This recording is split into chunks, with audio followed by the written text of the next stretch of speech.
Sani cari veneti, Cobalcini, quem é aí de São Paulo e principalmente do Paraná, já ouviu falar dessa figura aqui. Cobalcini era um sacerdote, né, o padre Cobalcini, e ele foi bastante influente primeiro em São Paulo e muito mais ainda no Paraná, onde ele realmente estabelece, digamos, o seu apostolado. E claro, ele ficou algum tempo em Bento Gonçalves não, ele ficou algum tempo em Nova Bassano, Rio Grande do Sul, mas ele já estava mais velho, enfim, ele acabou falecendo por aqui. A sua maior parte, a sua atuação mesmo foi lá no Paraná e no início em São Paulo. Portanto, a gente vai falar nesse vídeo bastante sobre Paraná, a gente vai falar um pouco sobre São Paulo também e um pouco menos sobre o Rio Grande do Sul, porque ele esteve menos aqui. E claro que quando a gente fala sobre colonização, os nossos heróis praticamente eles são todos ligados à igreja, porque foram esses que realmente se preocuparam em vir aqui e dar algum apoio, algum sustento e também lutar por essas pessoas, como a gente vai ver ao decorrer do vídeo. A gente já viu no vídeo do Nozadini, né, que era outro padre, foi bastante influente na Serra Gaúcha e principalmente deu aí, digamos, a liderança aqui a Caxias do Sul, então uma vila, né, como todos os outros lugares, mas já uma vila um pouco mais próspera por conta desses nomes que estavam lá. Ele deu já o início da liderança que Caxias iria assumir na posição aqui na Serra Gaúcha. Bem, antes disso, se inscreve no canal, curte o vídeo, não esquece de ativar o sino das notificações, é importante para você ficar por dentro de todo o conteúdo.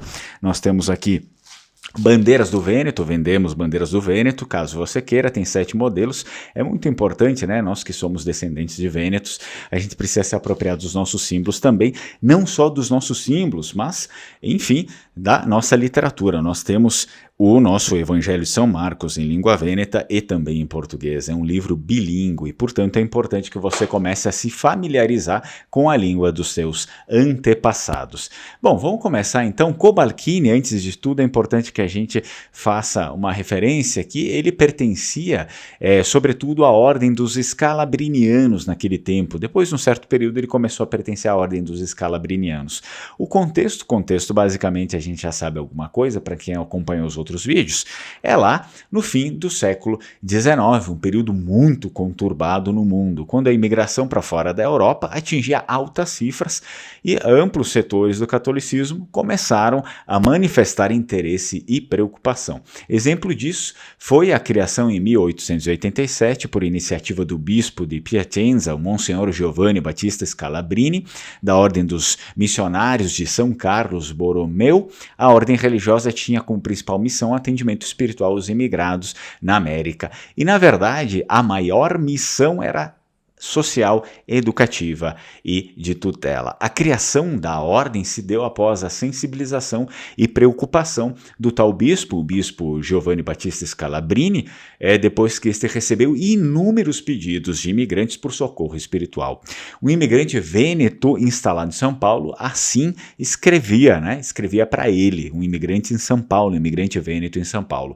Ele falou assim: estamos aqui como animais, se vive e se morre aqui sem padres, sem professores e sem médicos. Então isso aqui pode ser encontrado também em livros, né? Eu tirei isso, as referências depois eu coloco embaixo do vídeo, porque senão a gente só fica falando em referências o vídeo inteiro. Bom, para Scalabrini, os emigrados deveriam conservar a língua materna para melhor conservar a fé e os costumes ancestrais, mas também deveriam aprender a ler, escrever e contar na língua do país de acolhimento para sua melhor inserção social e econômica. Ou seja, o sujeito, para o Scalabrini, ele devia ser bilíngue, né? Mas ele não podia esquecer aí as suas raízes, principalmente sua língua materna, e quando falamos de vênetos, estamos falando sobre língua vêneta. Dessa maneira, a criação da sua missão buscava evitar que aqueles que partissem para a América perdessem a sua fé por conta das situações adversas que iriam encontrar no ambiente exótico. Um dos seus objetivos, certamente, era salvaguardar os seus conterrâneos do tríplice perigo da maçonaria, do protestantismo e do socialismo, no qual a igreja estava em luta constante em várias partes do mundo naquele contexto. Aí os dois países na América de atuação dos missionários escalabrinianos foram os Estados Unidos e o Brasil. No caso do primeiro, a preocupação em relação à perda da fé era bastante clara, pois a maioria da população do país, lá dos Estados Unidos, hospedeira, era de religião protestante. As dificuldades para conseguir assistência espiritual para os imigrantes certamente seriam inúmeras, né? Daí a atenção especial de Scalabrini para os Estados Unidos, tanto que em uma de suas cartas o padre Pietro Cobalcini se lamentou acerca do fato de Scalabrini mandar muito mais missionários aos Estados Unidos do que para o Brasil. Agora sim, esse daqui foi todo o contexto para a gente, digamos, ambientar o Cobalcini, Pietro Cobalcini. O Pietro Cobalcini, ele nasceu em Bassano del Grappa, província de Vicenza, portanto, outro vêneto, assim como o Nosadini. E isso foi em 12 de setembro de 1845, o nascimento dele lá em Vicenza. Entrou para a ordem dos jesuítas, mas não chegou a fazer os votos perpétuos por motivos de saúde, permanecendo assim como noviço. Posteriormente foi ordenado sacerdote em 1869. Na Itália, então, ele tentou reunir missionários para atuar na América junto aos emigrados, mas não conseguiu. Sensibilizado pelos diversos pedidos dos seus conterrâneos vênetos, por atendimento espiritual, em 1884 conseguiu a autorização da Sagrada Congregação da Propaganda Fide para ir à América como missionário apostólico. E, de fato, Cobalcini queria criar uma associação para atendimento dos emigrados, mas quando ficou sabendo da iniciativa, que já estava em voga do Scalabrini, imediatamente solicitou sua filiação. Portanto, aqui ele passa a ser um scalabriniano. Cobalcini tinha visão ultramontana. Isso daqui é importante que deixe muito claro, porque praticamente todos os nossos maiores nomes aqui da imigração, aqueles que controlaram, que lideraram alguma coisa, eles eram ultramontanos. O que é um ultramontano? O ultramontanismo refere-se à doutrina política católica que busca em Roma sua principal referência e ponto final. Não se fala, mas a Igreja do Brasil, não existe Igreja do Brasil, só existe uma e acabou. Era isso o pensamento deles. Isto é, Cobalcini, como tantos sacerdotes da época, os quais são raros, na verdade, nos dias de hoje, ele definia com exatidão o que era um sacerdote, bem como os inimigos que deveriam ser combatidos, em especial a maçonaria, liberais, protestantes e anticlericais. Então, as dificuldades dos missionários se relacionavam também ao tipo de colonização. No caso das fazendas de café de São Paulo, a assistência religiosa dependia muitas vezes da autorização dos proprietários, que não raras vezes colocavam obstáculos à presença dos padres. No relato de Cobalcini sobre sua experiência de quase 2 anos nas fazendas paulistas, também se sobressaem aí alguns aspectos importantes em relação ao catolicismo brasileiro, ao imigrante, à sua visão sobre ambos.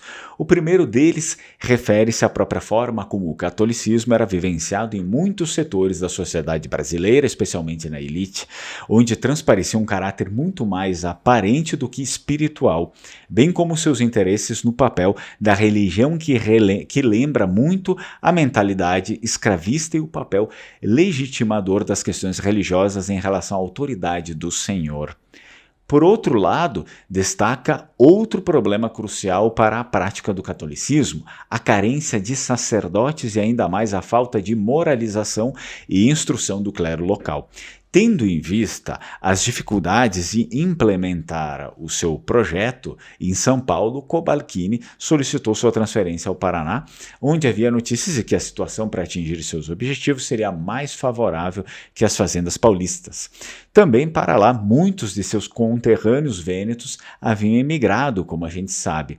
Pessoal, enquanto eu gravo aqui tem os barulhos dos helicópteros, por conta de toda essa situação que aconteceu das enchentes e dos deslizamentos, talvez vocês não consigam ouvir, então eu deixo aí para vocês o Pix sempre, eu não estou mais deixando o Pix do estado do Rio Grande do Sul, porque enfim, às vezes a gente tem receio de doar para o estado, não sabe onde é que esse dinheiro vai parar realmente, então eu deixo aqui embaixo o Pix da Paróquia Cristo Rei. A Paróquia Cristo Rei fica bem próximo aqui da minha casa e eles já fazem esse trabalho com as comunidades do interior, assim como outras paróquias, e muitas dessas pessoas que foram afetadas já estão ligadas com essa paróquia, que é a paróquia Cristo Rei.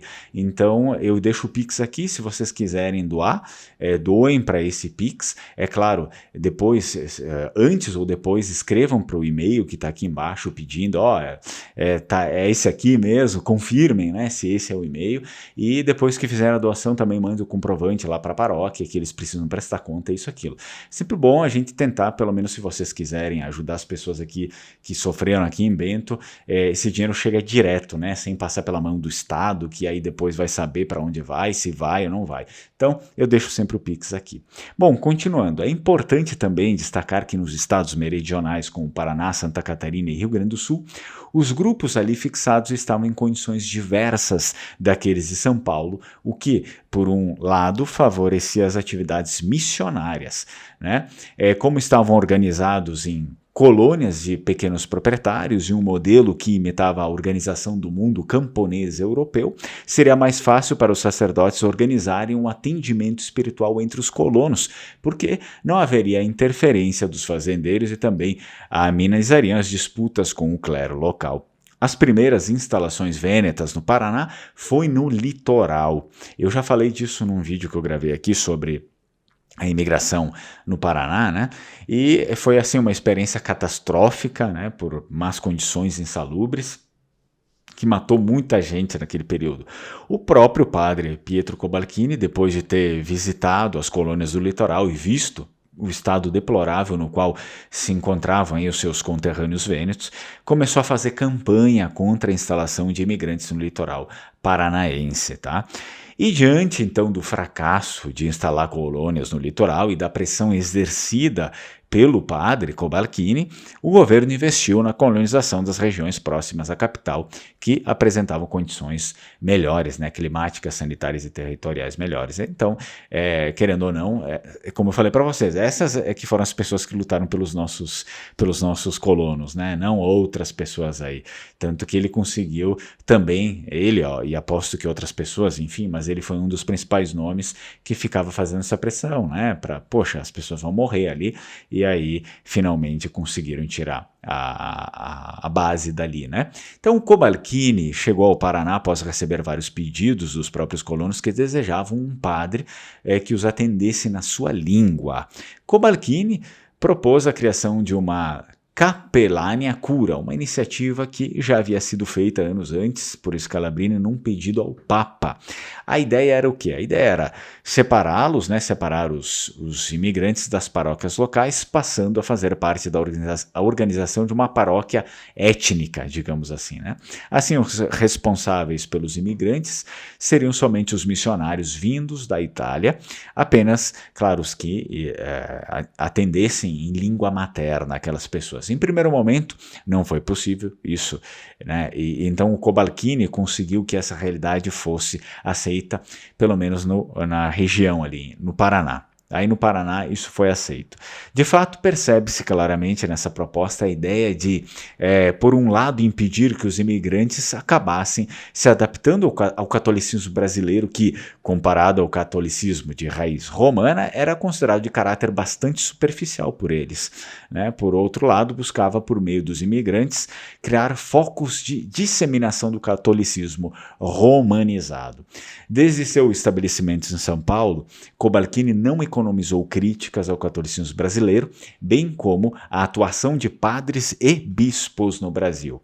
Em carta a Scalabrini, em 10 de março de 1888, quando já havia solicitado a abertura da Capelânia ao bispo de São Paulo, podemos perceber o tom de crítica em relação ao clero autóctone, né? Então, ele critica bastante o clero brasileiro, dizendo assim: o vigário-geral daqui foi promovido a secretário do bispo, cargo muito almejado, e veio substituído por outro de que espero saberá o escopo da nossa missão e virá nos auxiliar. Porém, não posso fazer muita conta de ajuda daqui. Como são todos aqui, não considera na obra do sacerdote mais que um bom meio para viver. Nem mais nem menos se pode considerar que os párocos são como empregados governamentais para os livros civis de movimento da população. A missa a rezam quando lhe agradam e não têm empenho, e quase tudo fazem em 10 minutos ou pouco mais. Para confessar, nem os moribundos. De 100 que morrem, 99 sem sacramentos, na cidade e fora. A propósito, neste momento estou esperando que me venha pedir assistência a uma moribunda brasileira que mora a 2 léguas daqui.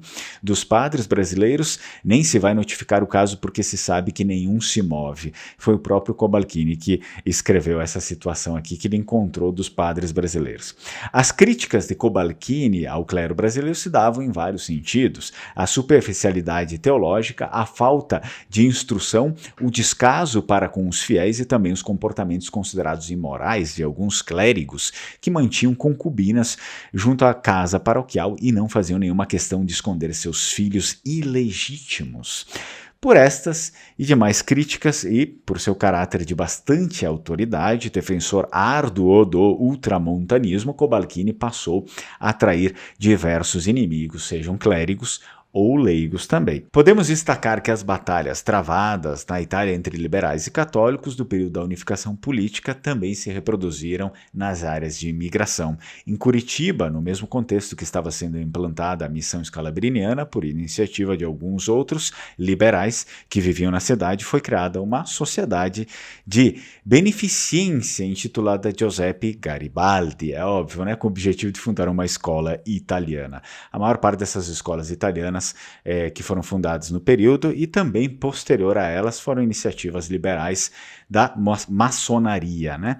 Então, enfim, porque existia essa coisa de tirar os imigrantes da igreja e trazer eles para essa questão aqui nacionalizante do italiano, né, daquela coisa liberal. Tal iniciativa tinha por objetivo instruir as crianças imigrantes com conotações nacionalistas italianas, que inclusive recebia ajuda do governo italiano. Tudo isso foi atacado por Cobalcini, que acusava tais iniciativas de maçônicas. Os agentes desse tipo de iniciativa nacionalizante italiana, por diversas vezes, tentaram difamar e expulsar Cobalcini do local. Nossa, que coincidência, né? Que coincidência, porque isso acontecia também com Nosadini, será por quê? Em carta a Monsenhor Spolverini, internúncio apostólico da Santa Sede do Rio de Janeiro, Cobalcini escreve sobre os conflitos enfrentados em Curitiba, sobre as críticas às ameaças dos liberais residentes na cidade, bem como dos anticlericais e maçons. Fala das perseguições que sofria de todos os lados, especialmente do ex-agente consular Ernesto Guita. Ele fala o seguinte: aqui e acolá são muitos os que me querem morto, ou porque afastei a concubina, ou porque avisei a polícia das turbulências que inquietavam certas colônias. Eu amo só a Deus e prossigo no meu caminho, escreve o padre. Cobalcini ainda enfatizou em carta escrita ao seu companheiro de missão, Francisco Bonato, em 10 de maio de 1888.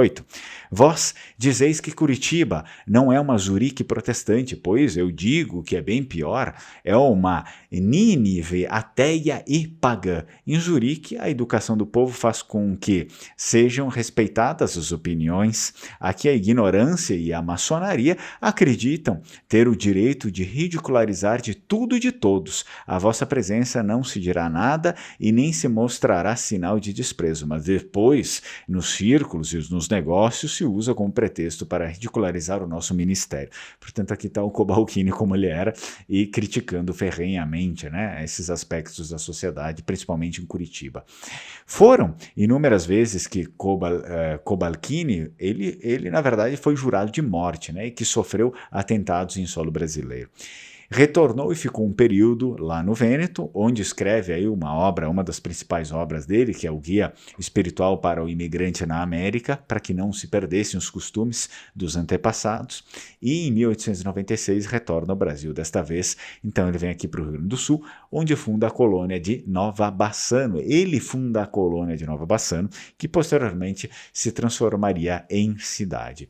Em 1901, já com sua saúde debilitada, vem a falecer em 30 de janeiro de 1901, em Nova Bassano, é claro, e aí finaliza a história do padre Cobalcini. Bom, vocês vejam que geralmente eles tinham mais ou menos o mesmo histórico, vinham aqui, fundavam, faziam coisas boas para os nossos imigrantes e todos eles eram perseguidos, sofriam ataques. Provavelmente, se a gente continuar cavando, vão ter alguns que foram mortos, por que não? E, enfim, né, foram pessoas que sabiam pelo que estavam lutando e contra o que estavam lutando, muito diferentes dos dias de hoje, né? Parece que, principalmente o descendente de Vênetos, ele não sabe nada, ele não sabe nem a língua dele, ele não sabe nem pelo que ele luta, nem o que ele é, enfim, né? Muitas vezes até ele frequenta uma dessas escolinhas aqui italianas, associações fundadas aí pela maçonaria, né? Então, enfim...